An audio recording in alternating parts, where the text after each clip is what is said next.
Very good morning to everybody. It's a pleasure to be here in front of a full house on an early morning. So,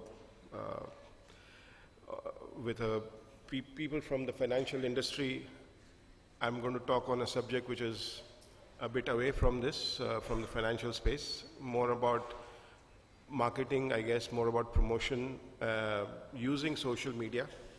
So, as the title says, social media for IFAs and some best practices. That's what we're going to try and see in the course of the next few minutes today. So the first question is that why is it even required? I think you were asked the question that are you being told that you need to be on social media and you should use Facebook and Twitter and other things. So the question is, if this is being asked, what is the compelling reason, if any, or is it just one more hype? So let's consider. So there was the old way of working for IFAs, where pretty much most client interactions were face-to-face, face-to-face meetings, whether in the client's office or at home, and I know this from, my early days of investment, as well as I have seen it before when there used to be a person who used to come and meet my father many years back and who would advise on shares and various other kinds of investment options. It was always typically on a Sunday over a relaxed hour or two and plan for the next few months. So that's how it used to happen.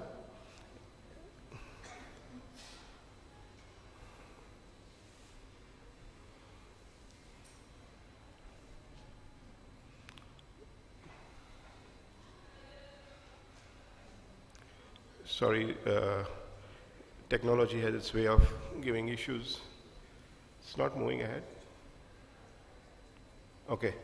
So, and the fundamental belief at that time was that, if I am an investor, whom do I trust? Is that trusted person comes home and gives his knowledge and his guidance, and one pretty much went by the recommendations that the person gave. So that was a scenario where, the IFA was that trusted person for a typical investor, and one was happy to go by his guidelines. So what has changed from then?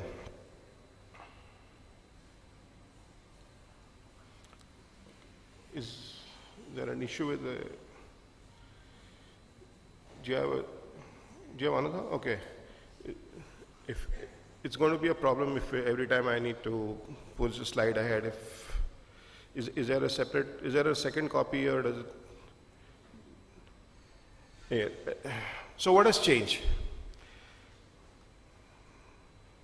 First of all of us, whether all of you as professionals as well as the client, the life has suddenly become a lot more busy.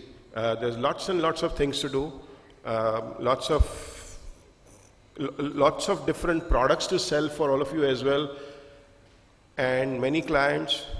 So where is the time?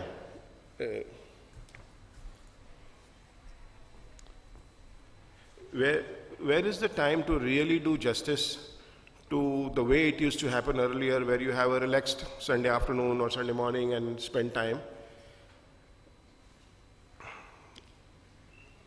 I'm out of control. I don't have a way to move the slide ahead. Okay. I don't think you're going to do it? I'll have to keep giving you a cue. A little challenging. Okay, let's try. And there's a huge case of information overload, right? So there's tons and tons of written material and television programs, and every newspaper, every magazine is telling you what to do, what are the different investment options, and it's really far more than one can really take. And in that process also, as an investor or as an individual, because you get all these inputs, you start wondering who is right, whom should I trust. In fact, forget about IFAs. When a person goes into to a doctor and a doctor is diagnosing him for something, he says, "लेकिन मैंने internet पे तो पढ़ा था कि ऐसा इससे होता है." I mean, if somebody can challenge a doctor today, you know, for a medical diagnosis, obviously, you know, in the space of investment, there is always, you know, so many inputs that one is getting. So where is the trust going? There was, like I said earlier, one trusted the IFA and just went by his recommendations. So these are like the challenges that one is working with. So the real challenges then are that the client is getting a lot of inputs, has little time, and does not know what to trust, which is where there is confusion. And he spends also, amongst other things, the inputs come from the internet, because everybody seems to be spending a lot of time on the internet. So whether it's Facebook, LinkedIn, Twitter, whatever, all sorts of inputs are coming from there as well. And again, it only adds to the confusion, because what is not clear is that out of all those, which one to trust, which ones to not trust. And in that scheme of things, the IFA still needs to find a way to retain his significance for the investor or for the client. And it makes it a very challenging task for the IFA. Because how does he really compete as an individual? How does he compete with the tons of information coming the client's way? How does he answer the client who says, oh, here are 5 different things I read, and you know, can you give me the comparative merits, demerits of all of these? Or how does he show he's adding value if he tells the same thing which the client is anyway reading up on internet or somewhere?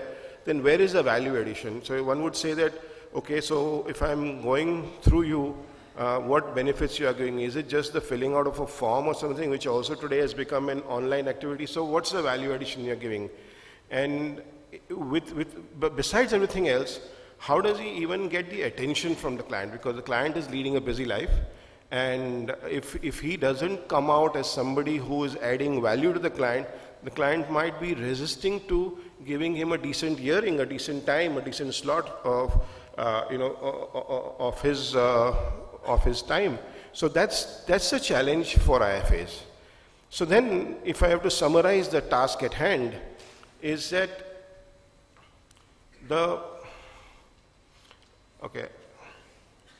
is it too faint? Even I'm not able to read exactly. So which is where I was hoping to use my machine, but that's the font issue.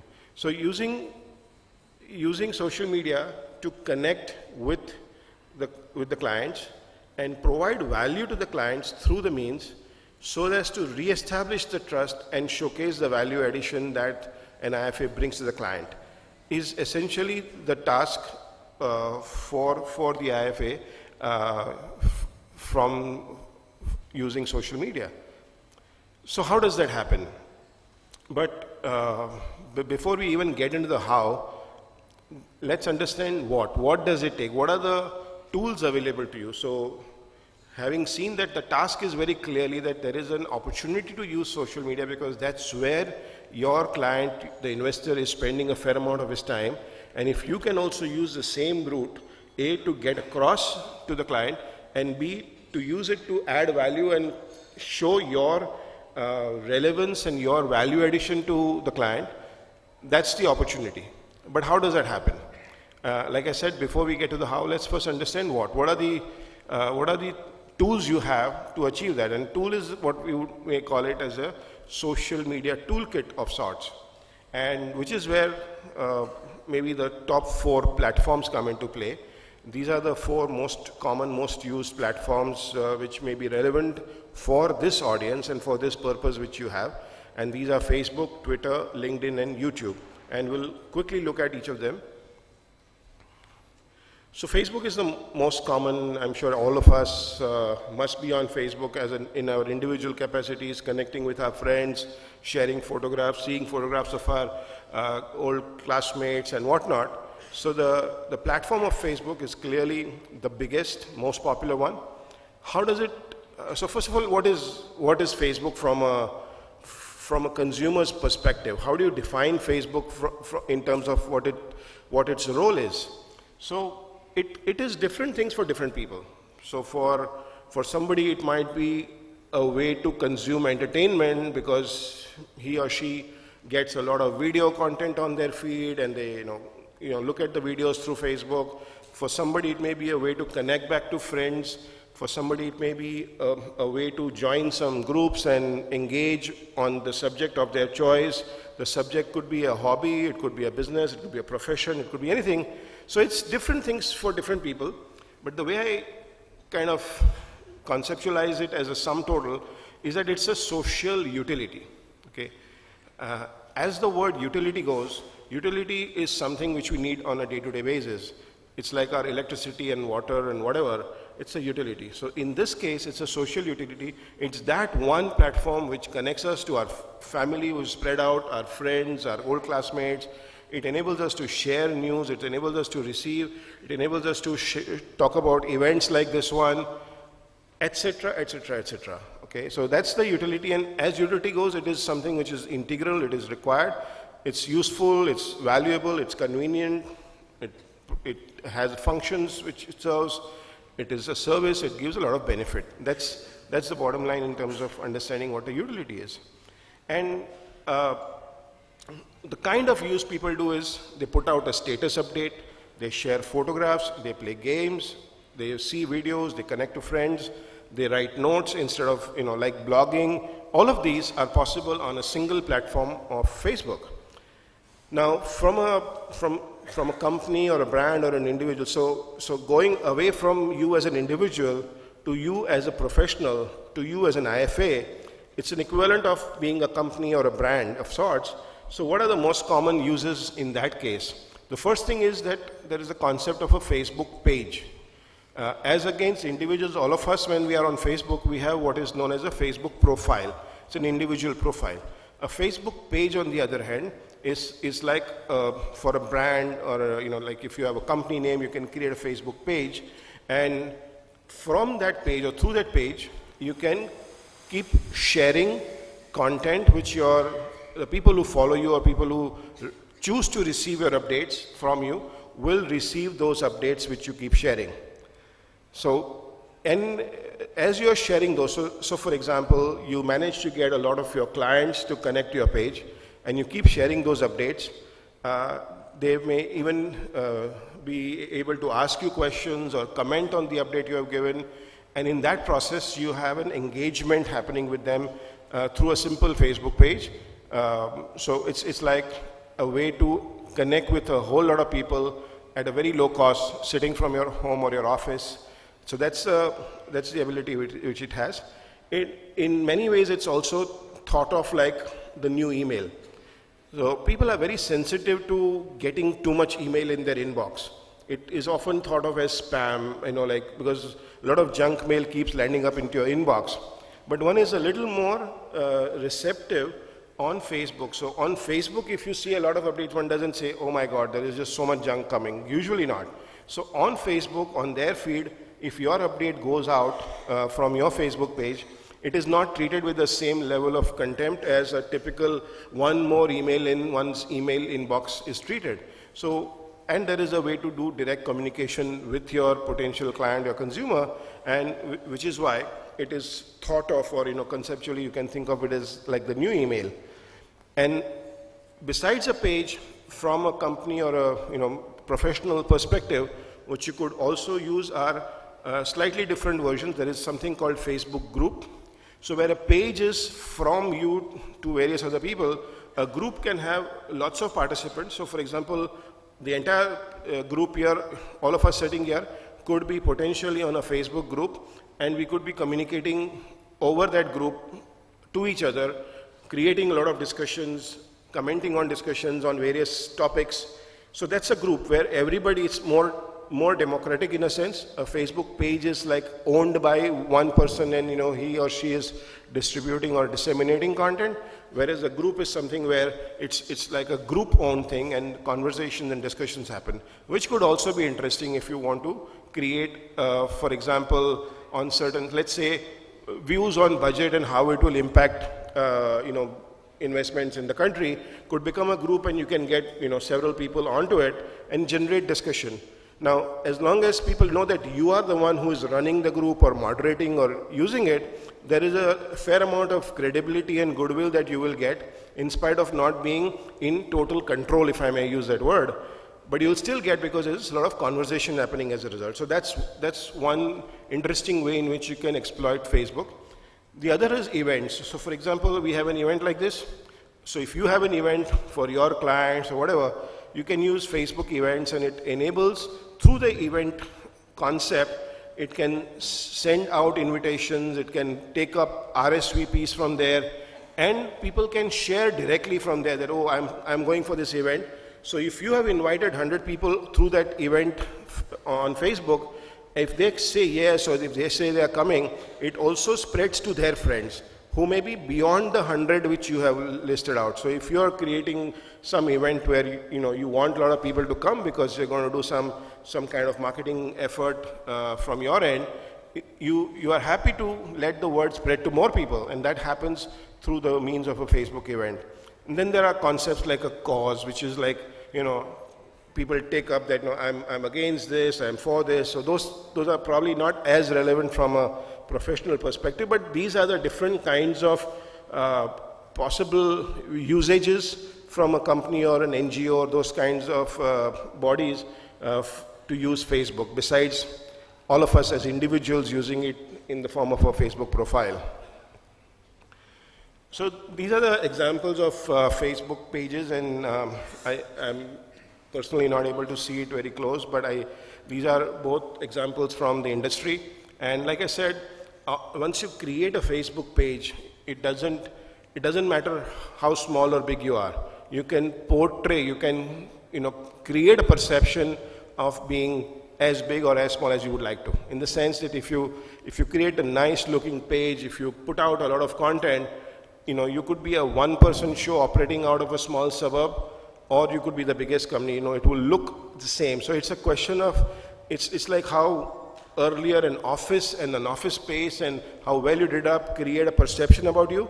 A Facebook page today can create similarly a certain perception about you, that what kind of a professional you are, how big or how small or how knowledgeable, how wise you are. So that's an opportunity which you have. And then there are other kinds of activations on Facebook, like discussions and news feed events, as I mentioned. So these are just some snapshots of how they look. Then let's come to Twitter. Every day there's a lot of visibility of Twitter. Economic Times prints out a whole bunch of tweets every day from various famous people. And because Twitter is, from a celebrity point of view, from a politician point of view, and all these CEOs and all, it's the most used and most visible medium. As individuals also, we hear a lot of Twitter.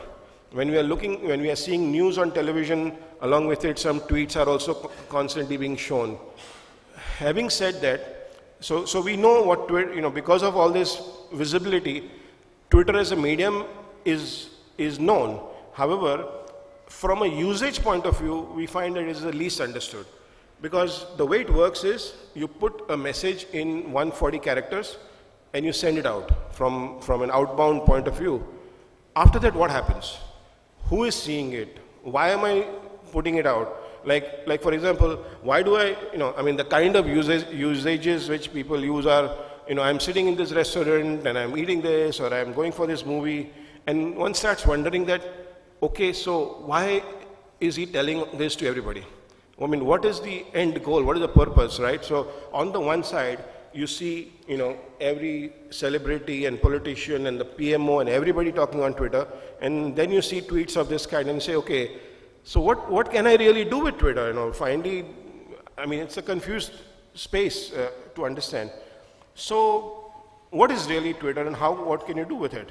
So first of all, it is typically something which is a right now, right here kind of a medium. What that means is that it has a relevance in the immediate point of time. There are millions or trillions of tweets which happen every day, and they just keep flowing in a certain constant feed. So the relevance of what you tweet is for right now. Because in 10 minutes, your tweet would have gone down and it would have gone into a black hole which probably nobody will ever see again. So for example, one of the options is that, let's say this event is going on. One could say that let's do live tweeting, What is live tweeting? We are going to keep tweeting interesting things which speakers are speaking on the stage. We're going to talk about what questions are being asked and what responses are being given. Of course, all of it in 140 characters and no more. Now, besides all of you who took your time and came and attended here, there are many who couldn't come for whatever reason. Maybe they are sitting somewhere and wondering that I missed out, but they get a small glimpse of what is going on in the form of these live tweets. The relevance of this is right here, right now. Okay, or for example, when the finance minister is going to give his budget speech, while that speech is going on, if people are tweeting, as you hear something and you tweet your perspective to it, there is a relevance to it at that point because it's fresh and everybody wants to know what are being announced, what are the changes happening. So there is a relevance to it. So there is a relevance to Twitter on a kind of a right here, right now basis. So one can exploit it interestingly. It's extremely viral, so if you speak something interesting, people can quickly, what they call as retweet, and the word can fly, if it is interesting. If it is not, then nobody actually is seeing it. The way you put out details is through what are known as status updates. So your tweets are like status updates. Then when you see something interesting, so supposing you do not have anything interesting to say from your side, but you see somebody tweeting an interesting point of view, somebody is talking about which sector is doing well or what's going to happen from budget, and you have a point of view, you can do a reply to them. Now the person who is tweeting it could be a celebrity, could be very, very heavily followed. Your reply is interesting because if it indulges him, he gets into one more conversation with you over Twitter in the public space. A lot of other people also notice you in the process because you are engaging with somebody who already has a big following. Or you could ask him a question. So we work with India Infoline as a client, and with India Infoline we do very regular tweetinars, as they are called. So periodically we have Amar Ambani from India Infoline who's on Twitter, and we do tweetinars, which is almost like a seminar happening on Twitter, and people are asking him questions in real time and he's responding. And we'll do one for budget also, and if you're interested, you can track it and see how it works.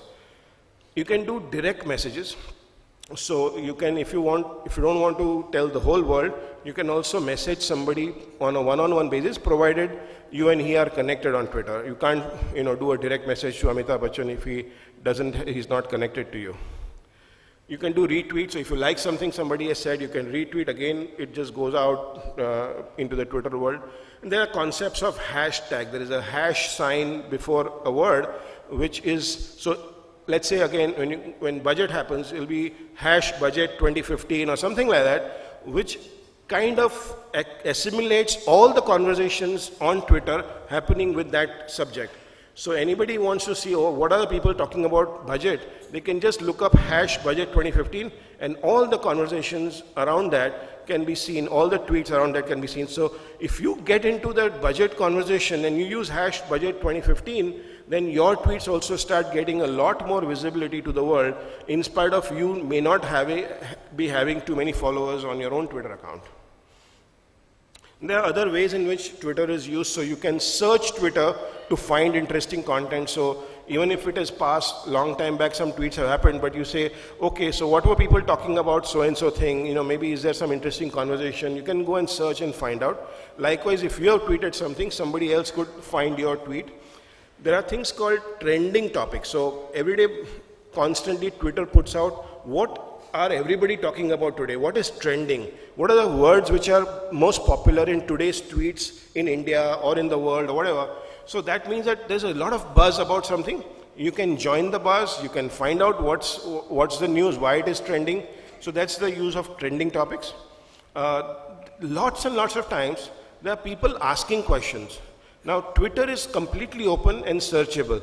So if somebody is asking, as per the budget, it seems that the auto sector is going to do well. Is it a good time to buy or something like that? Now, potentially, this could be a lead for you. It potentially could be a person who could be your client or a customer. And once you can detect tweets of this kind, you can reply to him, engage him, and probably at some point you might say that, if you want more information, happy to help you. I can share my phone number or something like that. And as soon as the conversation goes offline on a one-on-one basis, potentially he could become a client also. So there is you know, it doesn't come out that, oh, I'm looking for an IFA, but it comes out in a very different way, and you can convert it to a potential customer in that sense. There's a concept of hashtag-based newsjacking. Newsjacking is like hijacking something which is already happening. There's a trend which is going on. You can jump onto it with your viewpoint. So already popular trend, you're jumping in with your point, and you're kind of newsjacked that particular interesting subject. Sorry. And like I said, a back channel for your event, as I explained earlier. And you can also create offline engagement through Twitter. So you can, if you want to say, okay, having done some work online on Twitter, I want to now create a small meeting on, you know, at your office or at a cafe coffee day or whatever. There are concepts like tweet ups. So you announce the event on Twitter and convert it to a tweet up instead of a meetup, and invite people through Twitter and then meet them outside. So interesting ways in which Twitter is used by people. So there are some samples. In fact, I searched for the word mutual fund and there were lots and lots of tweets. So this is through a Twitter search. So there are people tweeting using the word mutual funds, as you can see, and this is just a couple of screens which I captured, but there were lots and lots of tweets.